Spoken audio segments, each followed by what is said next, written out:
Friends, welcome back to my channel. ಇವತ್ತು ಏನು ವಿಡಿಯೋಪ್ಪ ಅಂದರೆ, ಒಂದು ಸಿಂಪಲ್ಲಾಗಿ ಚಿಕನ್ ಸಾಂಬಾರ್ ತುಂಬ ಟೇಸ್ಟಿಯಾಗಿ ಬಾಯಿ ಚಪ್ಪರಿಸ್ಕೊಂಡು ತಿನ್ನೋ ಥರ, ಅದರಲ್ಲೂ ನಮ್ಮಮ್ಮ ಮಾಡಿರೋ ಚಿಕನ್ ಸಾಂಬಾರನ್ನು ನಾನು ಇವತ್ತು ನಿಮ್ಮ ಜೊತೆ ಶೇರ್ ಮಾಡ್ತಾ ಇದ್ದೀನಿ. ನೀವು ಸಹ ಇದನ್ನು ಟ್ರೈ ಮಾಡಿ ನೋಡಿ, ಪಕ್ಕ ಇದು ತುಂಬ ಟೇಸ್ಟಿಯಾಗಿರುತ್ತೆ ಅಂತಲೇ ಹೇಳ್ಬೋದು. ಹಾಗಿದ್ದರೆ ಇದನ್ನು ಸ್ಟಾರ್ಟ್ ಮಾಡೋಕ್ಕೂ ಮುಂಚೆ ಯಾರೆಲ್ಲ ನನ್ನ ಚಾನಲ್ನ ನೋಡ್ತಾ ಇದ್ದೀರಾ, ಪ್ಲೀಸ್ ಸಬ್ಸ್ಕ್ರೈಬ್ ಮಾಡಿ. ಹಾಗೆ ಕೆಳಗೆ ಕಾಣುವಂಥ ಬೆಲ್ ಐಕನ್ನು ಸಹ ಕ್ಲಿಕ್ ಮಾಡಿ. ಕ್ಲಿಕ್ ಮಾಡೋದ್ರಿಂದ ನಂದು ಯಾವುದೇ ವಿಡಿಯೋ ಬಂದರೂ ನಿಮಗೆ ನೋಟಿಫಿಕೇಷನ್ ಬರುತ್ತೆ. ಹಾಗಿದ್ದರೆ ರೆಸಿಪಿಯನ್ನು ಸ್ಟಾರ್ಟ್ ಮಾಡೋಣ. ಈ ರೆಸಿಪಿಗೆ ಏನೆಲ್ಲ ಇಂಗ್ರೀಡಿಯೆಂಟ್ಸ್ ಬೇಕು ಅಂತ ಫಸ್ಟು ನಾವು ನೋಡೋದಾದರೆ, ಇವತ್ತು 1.5 kg ಚಿಕನನ್ನು ತಂದಿದ್ವಿ.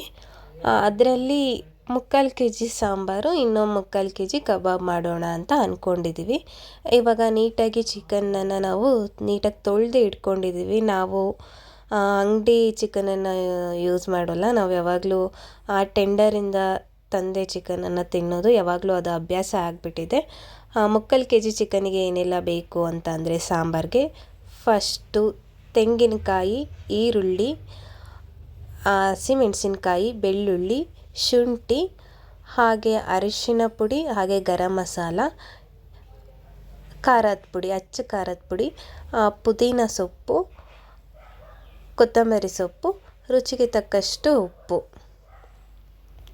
ಇಷ್ಟೆಲ್ಲ ಆದಮೇಲೆ ಇದರ ಜೊತೆ ಒಂದು 4 ಲವಂಗ, ಹಾಗೆ 1 ಇಂಚಿನಷ್ಟು ಚಕ್ಕೆಯನ್ನು ಸಹ ಹಾಕ್ಕೊಳ್ತಾ ಇದ್ದೀವಿ. ಇಷ್ಟೆಲ್ಲ ಇದಕ್ಕೆ ಬೇಕಾಗಿರುವಂತಹ ಇಂಗ್ರೀಡಿಯೆಂಟ್ಸು. ಈಗ ಸ್ಟವ್ ಮೇಲೆ ಒಂದು ಪಾನನ್ನು ಇಟ್ಕೊಳ್ಬೇಕು. ಪಾನನ್ನು ಇಟ್ಕೊಂಡ ನಂತರ 3 ಚಮಚದಷ್ಟು ಎಣ್ಣೆಯನ್ನು ಹಾಕ್ಕೊಳ್ಬೇಕು. 3 ಚಮಚದಷ್ಟು ಎಣ್ಣೆನ ಹಾಕ್ಕೊಂಡು ಅದೊಂದು ಸ್ವಲ್ಪ ಕಾದ ನಂತರ ಅದಕ್ಕೆ ಲವಂಗ ಮತ್ತು ಚಕ್ಕೆಯನ್ನು ಹಾಕ್ಕೊಳ್ಳೋಣ. ಲವಂಗ ಚಕ್ಕೆ ಹಾಕಿದ ನೆಕ್ಸ್ಟ್ ನಾವು ಈರುಳ್ಳಿಯನ್ನು ಹಾಕ್ಕೊಳ್ಳೋಣ. ಈ ಈರುಳ್ಳಿಯನ್ನು ಚೆನ್ನಾಗಿ ನಾವು ಹುರ್ಕೊಳ್ಬೇಕು. ಅದು ಕಲರ್ ಚೇಂಜ್ ಆಗೋ ತನಕ ಹುರ್ಕೊಳ್ಬೇಕು. ಇವಾಗ ಇದನ್ನು ನೋಡ್ಬೋದು, ಪೂರ್ತಿಯಾಗಿ ಕಲರ್ ಚೇಂಜ್ ಆಗಿದೆ. ಈ ಟೈಮಲ್ಲಿ ನಾವು ಹಸಿಮೆಣಸಿನ್ಕಾಯನ್ನು ಹಾಕ್ಕೊಳ್ಬೇಕು. ನಾನು ಡಿಸ್ಕ್ರಿಪ್ಷನ್ ಬಾಕ್ಸಲ್ಲಿ ಈ ಇಂಗ್ರೀಡಿಯೆಂಟ್ಸ್ ಎಷ್ಟೆಷ್ಟು ಹಾಕಬೇಕು ಅಂತ ಅದರಲ್ಲಿ ನಾನು ಎಲ್ಲ ಮೆನ್ಷನ್ ಮಾಡಿರ್ತೀನಿ. ಹಸಿಮೆಣಸಿನ್ಕಾಯಿ ಹಾಕಿದ ತಕ್ಷಣ ನೆಕ್ಸ್ಟ್ ನಾವು ಬೆಳ್ಳುಳ್ಳಿ ಮತ್ತು ಶುಂಠಿಯನ್ನು ಸಹ ಹಾಕ್ಕೊಳ್ಬೇಕು ಅದ್ರ ಜೊತೆ. ಇದಕ್ಕೆ ಶುಂಠಿ ಬೆಳ್ಳುಳ್ಳಿ ಪೇಸ್ಟನ್ನು ಸಹ ಹಾಕ್ಕೊಳ್ಬೋದು.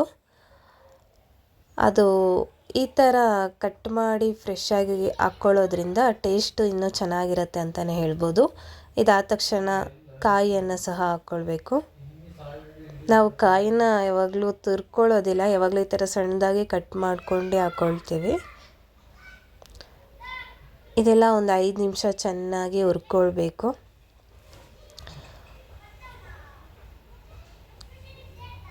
ಇದು ಇವಾಗ ಚೆನ್ನಾಗಿ ಫ್ರೈ ಆಗಿದೆ. ಇದಾದಮೇಲೆ 2 ಟೊಮೊಟೊನ, ಸಣ್ಣದಾಗಿರೋ 2 ಟೊಮೊಟೊನ ಸಹ ಕಟ್ ಮಾಡಿ ಇದ್ರ ಜೊತೆ ಬೇಯಿಸ್ಕೊಳ್ಬೇಕು. ಚೆನ್ನಾಗಿ ಫ್ರೈ ಮಾಡ್ಕೋಬೇಕು ಇದನ್ನು ಹಾಕಿ. ಇವಾಗ ಟೊಮೊಟೊ ರೇಟು ಜಾಸ್ತಿ ಆಗಿರೋದ್ರಿಂದ ನಾವು 2 ಯೂಸ್ ಮಾಡ್ತಾಯಿದ್ದೀವಿ ಅಷ್ಟೇ. ಚೆನ್ನಾಗಿ ಫ್ರೈ ಮಾಡ್ಕೊಂಡಾದಮೇಲೆ ಅದು ಕಲ್ಲರ್ ಏನಿರುತ್ತೆ ಅದೆಲ್ಲ ಚೇಂಜ್ ಆಗಿ ಇದ್ರ ಸ್ಮೆಲ್ ಸಹ ಚೇಂಜ್ ಆಗುತ್ತೆ. ಅಲ್ಲಿ ತನಕನೂ ಇದು ಫ್ರೈ ಮಾಡ್ಕೊತಾನೆ ಇರಬೇಕು. ಚೆನ್ನಾಗಿ ಫ್ರೈ ಆದಷ್ಟು ಇದು ಟೇಸ್ಟ್ ಚೆನ್ನಾಗಿ ಬರುತ್ತೆ ಅಂತಲೇ ಹೇಳ್ಬೋದು. ಇವಾಗ ಇದು ಚೆನ್ನಾಗಿ ಫ್ರೈ ಆಗಿದೆ. ಇದಾದಮೇಲೆ ನಾವು ಅಚ್ಚ ಖಾರದ ಪುಡಿ ಅನ್ನು ಹಾಕಿ ಮಿಕ್ಸ್ ಮಾಡ್ಕೊಬೇಕು.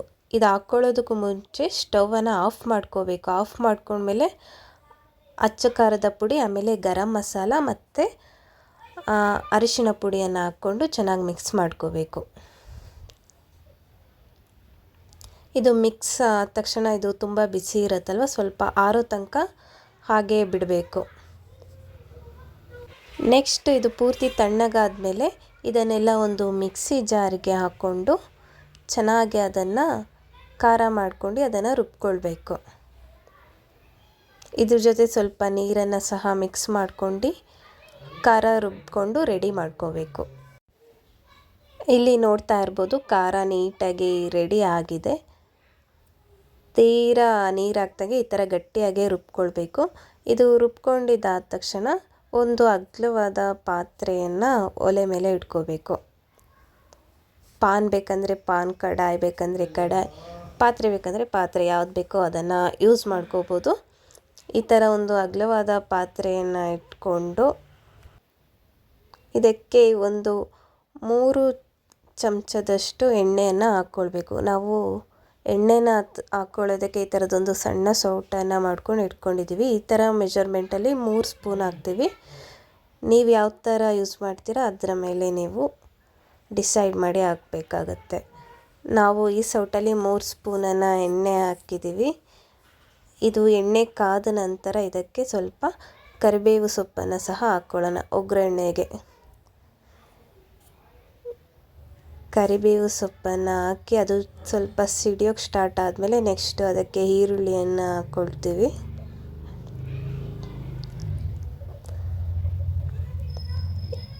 ಇದನ್ನು ಸಹ ಚೆನ್ನಾಗಿ ಫ್ರೈ ಮಾಡ್ಕೋಬೇಕು.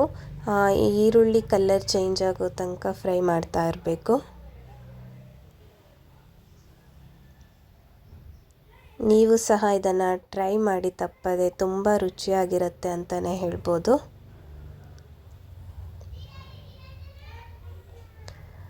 ಇದು ಕಲರ್ ಚೇಂಜ್ ಆಗೋ ತನಕ ಸ್ವಲ್ಪ ಫ್ರೈ ಮಾಡ್ತಾ ಇರಬೇಕು. ಇದೆಲ್ಲ ಚೆನ್ನಾಗಿ ಫ್ರೈ ಆದ ತಕ್ಷಣ ನಾವು ಏನು ರುಬ್ಕೊಂಡಿರ್ತೀವಿ ಖಾರ, ಅದನ್ನೆಲ್ಲ ಇದಕ್ಕೆ ಹಾಕ್ಕೊಂಡು ಮಿಕ್ಸ್ ಮಾಡ್ಕೋಬೇಕು ಚೆನ್ನಾಗಿ.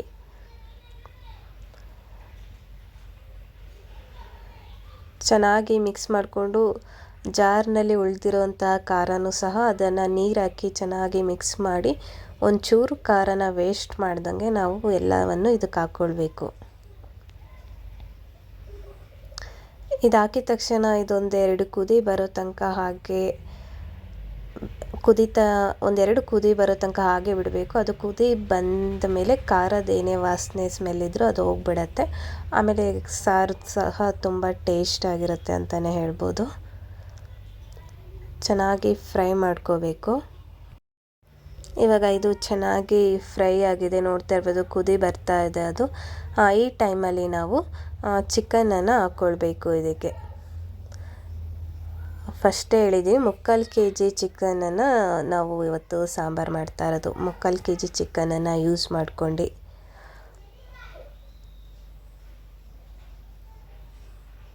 ಇದನ್ನೆಲ್ಲ ಚೆನ್ನಾಗಿ ಮಿಕ್ಸ್ ಮಾಡ್ಕೋಬೇಕು.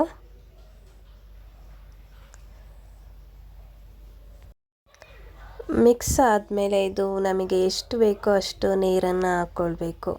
ನಿಮಗೆ ಜಾಸ್ತಿ ನೀರು ಥರ ಬೇಕು ಅಂದರೆ ನೀರನ್ನು ಹಾಕ್ಕೊಳ್ಬೋದು, ಇಲ್ಲ ಗಟ್ಟಿ ಬೇಕು ಅಂದರೆ ಗಟ್ಟಿನೂ ಮಾಡ್ಕೋಬೋದು. ನಮಗೆ ಗಟ್ಟಿಯಾಗೇ ಬೇಕು ಇದು ಸಾಂಬಾರು. ನಾವು ನೀರು ಹಾಗೆ ತಿನ್ನಲ್ಲ. ಗಟ್ಟಿಯಾಗಿದ್ದರೆ ಚಪಾತಿಗೆ, ಮುದ್ದೆಗೆ, ರೈಸ್ಗಿರ್ಬೋದು, ಹಾಗೆ ಪೂರಿ, ರೊಟ್ಟಿ ಎಲ್ಲದಕ್ಕೂ ಸಹ ತುಂಬ ಚೆನ್ನಾಗಿರುತ್ತೆ ಅಂತಲೇ ಹೇಳ್ಬೋದು. ಎಷ್ಟು ಬೇಕೋ ಅಷ್ಟು ಗಟ್ಟಿಯಾಗೂ ಮಾಡ್ಕೋಬೋದು, ಎಷ್ಟು ನೀರಾಗೂ ಬೇಕಾದರೆ ಮಾಡ್ಕೋಬೋದು. ಇದಾದಮೇಲೆ ನಾವು ನೆಕ್ಸ್ಟ್ ರುಚಿಗೆ ತಕ್ಕಷ್ಟು ಉಪ್ಪನ್ನು ಸಹ ಹಾಕ್ಕೊಳ್ಬೇಕು. ಉಪ್ಪನ್ನು ಆದಷ್ಟು ಕಮ್ಮಿನೇ ಹಾಕ್ಕೋಬೇಕು. ಮತ್ತೆ ನಾವು ಇನ್ನೊಂದು ಸಲ ಒಂದು 10 ಮಿನಿಟ್ಸ್ ಬಿಟ್ಟು ಮತ್ತೆ ನಾವು ಚೆಕ್ ಮಾಡಿ ಮತ್ತೆ ಆವಾಗ ಬೇಕು ಅಂದರೆ ಮತ್ತೆ ಹಾಕ್ಕೊಬೋದು. ಇದಾದಮೇಲೆ ನೆಕ್ಸ್ಟು ಪುದೀನ, ಕೊತ್ತಂಬರಿ ಸೊಪ್ಪು ಏನೋ ಸಣ್ಣ ಕಟ್ ಮಾಡಿ ಇಟ್ಕೊಂಡಿದ್ವಿ, ಅದನ್ನು ಈ ಟೈಮಲ್ಲಿ ಹಾಕ್ಕೊಳ್ಬೇಕು. ಇದೆಲ್ಲ ಹಾಕಿ ಒಂದು ಸಲ ಚೆನ್ನಾಗಿ ಮಿಕ್ಸ್ ಮಾಡಿದರೆ ಚೆನ್ನಾಗಿರುತ್ತೆ. ಇಷ್ಟಾದರೆ ಮುಗೀತು. ಇದನ್ನು ಒಂದು 10 ರಿಂದ 15 ನಿಮಿಷ ನಾವು ಕುದಿಸ್ಕೊಳ್ಬೇಕು. 10 ನಿಮಿಷ ಆಗಿದೆ. ಈ ಟೈಮಲ್ಲಿ ನಾವೇನು ಮಾಡಬೇಕು ಅಂದರೆ ಇದು 3/4% ಅಷ್ಟು ಆಗಿರುತ್ತೆ. ಈ ಟೈಮಲ್ಲಿ ನಾವು ಉಪ್ಪು ಖಾರನ ಚೆಕ್ ಮಾಡ್ಕೊಂಡು ಏನಾದರೂ ಉಪ್ಪು ಕಡಿಮೆ ಇಲ್ಲ ಖಾರ ಕಡಿಮೆ ಏನಾದರೂ ಇದ್ದರೆ ಈ ಟೈಮಲ್ಲಿ ನಾವು ಅದನ್ನು ಹಾಕ್ಕೊಳ್ಬೇಕು. ಇವಾಗ ಏನಾಗಿದೆ ಅಂದರೆ ಒಂದು ಸ್ವಲ್ಪ ಉಪ್ಪು ಕಡಿಮೆ ಆಗಿದೆ ಟೇಸ್ಟ್ ಮಾಡಿದಾಗ. ಇವಾಗ ನಾವು ಒಂದು ಸ್ವಲ್ಪ ಉಪ್ಪನ್ನು ಹಾಕ್ಕೊಳ್ತಾ ಇದ್ದೀವಿ.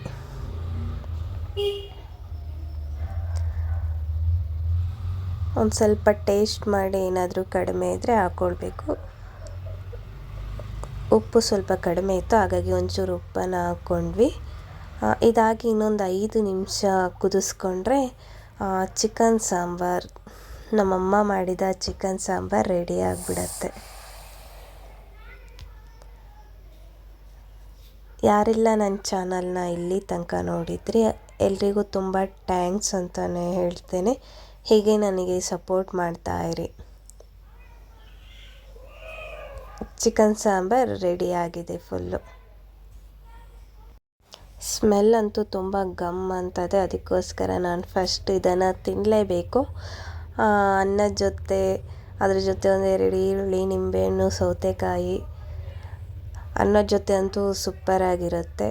ಅದು ಬಿಟ್ಟರೆ ಮುದ್ದೆ ಮಾಡಿದ್ದಾರೆ, ಮುದ್ದೆ ನಾನು ತಿನ್ನೋದಿಲ್ಲ, ಅದಕ್ಕೆ ಅನ್ನದ ಜೊತೆ ತಿಂತಾ ಇದ್ದೀನಿ. ಮುದ್ದೆ ಜೊತೆನೂ ಅಷ್ಟೇ ತುಂಬ ಚೆನ್ನಾಗಿರುತ್ತೆ ಟೇಸ್ಟ್ ಅಂತಲೇ ಹೇಳ್ಬೋದು. Thank you so much.